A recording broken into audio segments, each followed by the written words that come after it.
Good morning students, we are just continuing our previous chapter. और जैसा आपको याद होगा कि अपन ने लास्ट वीडियो में सीखा था कि कैसे जनरल एंट्री बनाते हैं, लेजर बनाते हैं डिसोल्यूशन के केस में, तो वही अपन करने वाले हैं। अपन फर्स्ट क्वेश्चन से स्टार्ट करते हैं। So first question is just like that कि क्वेश्चन बोल रहा है कि right what journal entry will you pass in the following transactions. आपको ट्रांजेक्शंस दे रखे of the firm in which A and B were partners with the ratio 6:2। Profit sharing ratio क्या है? 6:2। तो आप एक कॉमन सेंस लगाओ, प्रॉफिट शेयरिंग रेशियो 6:2, तो इसको और आप टर्मिनेट कर सकते हो। तो 2 1 ज़ा 2, 2 3 ज़ा 6, मतलब अल्टीमेटली प्रॉफिट शेयरिंग रेशियो क्या हो गया? 3:1 हो गया। ठीक है, आप चाहो तो 6:2 भी कर सकते हो, कोई दिक्कत नहीं है, बट यहाँ पे क्या हो जाता है कि कैंसिलेशन ईजी हो जाता है सिंपल तरीके में, वरना 6:2 भी कोई गलत नहीं है ना। अब क्वेश्चन अपन को बोल रहा है जनरल एंट्री बनानी। जैसे ही अपन ने सुना, अपन ने फॉर्मेट बना लिया जर्नल एंट्रीज का। आप ऊपर हेडिंग डाल देना, journal entries in the books of so and so limited. So limited नहीं, फर्म है ना, ठीक है। तो दैट पर्टिकुलर फर्म, जो भी नाम दे रखा हो, नहीं दे रखा हो तो स्पेस छोड़ देना। अब अपन स्टार्ट करते हैं जनरल एंट्री। तो देखो, जनरल एंट्री बनाने के लिए फर्स्ट पॉइंट बोल रहा है वो रियलाइजेशन एक्सपेंसेस ₹500। हमने रियलाइजेशन के लिए एक्सपेंसेस कितने करे बेटा? 500 रुपीज़ के। तो आपको ये पता है कि ये जो डिसोल्यूशन वाला चैप्टर है, मैं यहाँ पे ए करके लिख रही हूँ ताकि आपको ध्यान हो कि अपन कौन सी एंट्री बना रहे हैं, है ना। ये आपको नहीं लिखना है ए, क्योंकि यहाँ पे डेट आती है, बट मैं इसलिए ए लिख रही हूँ कि आपको ध्यान हो कि ये एंट्री बनाइए, वरना फिर आपके पास कभी अगर मिक्स हो गई तो इसलिए आप ए मत लिखना। अब देखो, क्वेश्चन बोल रहा है कि आपने रियलाइजेशन के एक्सपेंसेस करे 500 रुपीज़। आपको पता है कि जनरली अगर नॉर्मल कोर्स ऑफ एक्शन होता तो आप एंट्री क्या बनाते? मैं यहाँ लिखती हूँ expenses account debit to cash account, yes और नो, ये एंट्री बनाते। बट हमको पता है कि हम कोई सा नया अकाउंट ओपन नहीं कर सकते। हम ट्रांजेक्शन करेंगे तो या तो रियलाइजेशन से करेंगे, या तो पार्टनर्स कैपिटल या कैश, इन तीनों के अलावा अपन किसी अकाउंट में नहीं जा सकते। तो यहाँ पे कैश अकाउंट का काम तो हो गया, इसमें तो कोई दिक्कत नहीं है, ये तो अकाउंट अपन बनाते हैं। दिक्कत आती है अब डेबिट क्या करें? तो बेटा डेबिट अपन करेंगे रियलाइजेशन अकाउंट। कौन सा अकाउंट डेबिट करेंगे? रियलाइजेशन, क्योंकि ये ट्रांजेक्शन पार्टनर से रिलेटेड नहीं है कि पार्टनर को डेबिट कर दो। और इसकी एंट्री मैंने कल आपको बताई भी थी कि जब भी लाइबिलिटी पे ऑफ करते हैं या एक्सपेंसेस इनकर्ड होते हैं तो उस केस में जनरल एंट्री होती है realisation account debit to cash account. तो जनरल एंट्री क्या हो जाएगी हमारे पास? एंट्री हो जाएगी realisation account debit to cash account. इससे सीधे सीधे कैश क्या हो गया? रिड्यूस। कितने रुपए के थे रियलाइजेशन के एक्सपेंसेस? 500। तो लिख देते हैं कितने रुपए? 500। अब यहाँ पे मैं लिख देती हूँ being realisation expenses paid off. ठीक है, अब आगे देखो, आगे क्वेश्चन बोल रहा है अनरिकॉर्डेड असेट्स रियलाइज ₹2500। हमने अनरिकॉर्डेड असेट से कितने रुपए रियलाइज करे? 2500। अब आप बताओ इस ट्रांजेक्शन से कैश आपका इंक्रीज हुआ कि डिक्रीज? कैश क्या हो गया? इंक्रीज, यानी कि कैश इंक्रीज कौन सी साइड होता है? डेबिट साइड पे। तो जर्नल एंट्री हमारे पास क्या बन जाएगी? Cash account debit. अब साइमल्टेनियसली कुछ और मिला नहीं हमको क्रेडिट करने के लिए। अब क्या ये ट्रांजेक्शन पार्टनर से रिलेटेड है क्या? No, it's just related to your assets, है ना, वो आपके असेट से रिलेटेड है। तो आप इसका सेकंड इफेक्ट काय में दे दोगे? रियलाइजेशन अकाउंट में। ठीक है, कितने रुपए का रियलाइज करा अपन ने? असेट से अनरिकॉर्डेड था 2500, कितना हो जाएगा? 2500। अगर नॉर्मल असेट्स होता तो भी अपन ऐसे ही रियलाइज करते। यहाँ पे मैं लिख देती हूँ being assets, being realised amount from unrecorded assets, being assets realise. यहाँ पे आप अनरिकॉर्डेड वर्ड लिख लेना, वरना दिक्कत हो जाएगी। फिर थर्ड एंट्री अपन को ऐसा बोल रहा है कि stock worth ₹2000 transfer to realisation account. अपन ने ट्रांसफर कर दिया, ट्रांसफर्ड बोला है, मतलब अपन रियलाइजेशन में ट्रांसफर्ड कर चुके।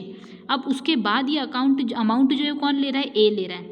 ये कुछ नया कॉन्सेप्ट आया, ये मैंने आपको अभी नहीं बताया। ठीक है, तो अब नया कॉन्सेप्ट जो इसमें ये आया है वो देखो अगर अपन किसी पार्टनर को कोई चीज़ दे रहे हैं तो अपन ये सोचो कि अपन को ट्रांजेक्शन किससे करना पड़ेगा। अब कौन सा अकाउंट इफेक्ट देगा? Partner capital. अगर अपन कैश में बेचते तो कैश अकाउंट देता, बट यहाँ पे अपन किसको दे रहे हैं? पार्टनर को। ठीक है, तो जनरल एंट्री क्या हो जाएगी हमारे पास से? Partners capital account debit. क्या हो जाएगी?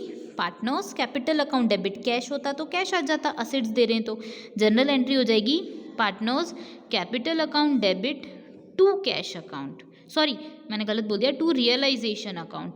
हमारे पास से असेट्स चले गए और हमने असेट्स किसको दे दिया? स्टॉक नाम की चीज़ एक पर्सन को दे दी। कितने रुपए दे दी? 2000। ऑलरेडी रियलाइजेशन में डाल चुके थे तो अपन ने रियलाइजेशन को क्रेडिट कर दिया। बीइंग असेट्स या stock transfer to partners capital. अच्छा, नाम दे रखा है तो नाम दे रखा है पार्टनर का तो अपन एज कैपिटल अकाउंट लिख देते हैं। यहाँ पे एक मिनट इस एंट्री को वापस बता देती हूँ मैं। यहाँ पे ए का नाम दे रखा है तो अपन लिख देंगे क्या, एज कैपिटल अकाउंट लिख देते हैं। A's capital account debit to realisation account. ठीक है, ए को अपन ने दे दिया, वैसे मुझे ध्यान नहीं था कि ए को दिया है, तो अपन पार्टनर्स कैपिटल एंट्री बनाते थे तो अपन ने ए बना लिया। कितने रुपए से डाल देंगे, 2000। और यहाँ नरेशन लिख देंगे being stock transfer to A's account. ठीक है, अब इसके बाद क्वेश्चन बोल रहा है अगला, creditor transfer to realisation account were paid ₹3000। हमने क्रेडिटर जो है उसको कितने रुपए दिए, 3000। तो अब देखो आप लोग सोचो कि इस ट्रांजेक्शन में क्या होगा, कौन से 3 अकाउंट में से कौन से 2 अकाउंट इफेक्ट पड़ने वाला है। क्या कैश अकाउंट पे फर्क पड़ने वाला है, डेफिनेटली। ठीक है, कैश रिड्यूस होने वाला है। क्या ये ट्रांजेक्शन पार्टनर से रिलेटेड है, नहीं, यानी कि ट्रांजेक्शन का इफेक्ट रियलाइजेशन अकाउंट में और कैश अकाउंट में पड़ने वाला है। तो अब अपन देखते हैं एंट्री क्या हो जाएगी हमारे पास, एंट्री हो जाएगी realisation account debit to cash account. ठीक है, होप यू गॉट इट। हमने कैश में पे कर दिया क्रेडिटर को, कितने रुपए पे कर दिए स्टूडेंट्स, 3000 रुपीज़। क्रेडिटर को 3000 पे कर दिए तो अपन ने पे कर दिए। यहाँ पे नरेशन लिख लीजिएगा बीइंग अमाउंट पे टू क्रेडिटर्स। ठीक है, अब अगली चीज़ अपन को बोल रहा है, लास्ट स्टेटमेंट बोल रहा है कि क्रेडिटर व ट्रांसफर। ओके, ई नंबर पे बोल रहा है profit on realisation amounting to 4000। हमको 4000 रुपये का क्या हो गया, प्रॉफिट। जल्दी से सोचो, प्रॉफिट के ऊपर किसका राइट होता है, पार्टनर का। किसका राइट होता है, पार्टनर का। मतलब इस चीज़ का इफेक्ट कहाँ जाने वाला है, पार्टनर्स कैपिटल अकाउंट में जाने वाला है। और प्रॉफिट है तो पार्टनर की कैपिटल क्रेडिट होगी कि डेबिट, इतना माइंड में रखो, क्रेडिट होनी चाहिए क्योंकि capital increases on credit side. तो जर्नल एंट्री क्या बन जाएगी, क्या इसमें कैश का कोई रिलेशन है क्या, नो। तो एंट्री कैसे बनेगी, रियलाइजेशन से। तो जर्नल एंट्री बना देते हैं अपन, realisation account debit to realisation account debit to. अब ए की कैपिटल है तो लिख देते हैं एस कैपिटल अकाउंट, बी की कैपिटल है तो टू बीस कैपिटल अकाउंट। कितने रुपए का प्रॉफिट हुआ स्टूडेंट्स, 4000 का। कितने का प्रॉफिट हुआ, 4000 का। अब आपके माइंड में आना चाहिए कि हमने 3:1 के रेशियो में डिस्ट्रीब्यूट किया, तो एक को मिल गए 3000, दूसरे को मिल गए 1000।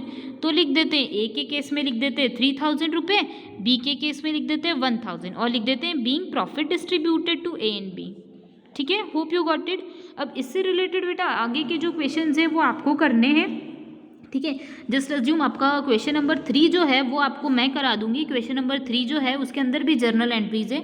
अपन 1-2 क्वेश्चन जनरल एंट्री के करेंगे, 1-2 क्वेश्चन लेजर से रिलेटेड करेंगे, तो आप लोग ये चीज़ समझ जाएंगे। ठीक है, इस चीज़ की प्रैक्टिस कीजिएगा, ये चीज़ प्रैक्टिस से बहुत ईजिली आ जाती है, इसमें कॉन्सेप्ट बहुत ईजी है। ठीक है, अपन नेक्स्ट कंटेंट पढ़ेंगे नेक्स्ट वीडियो में। Thank you.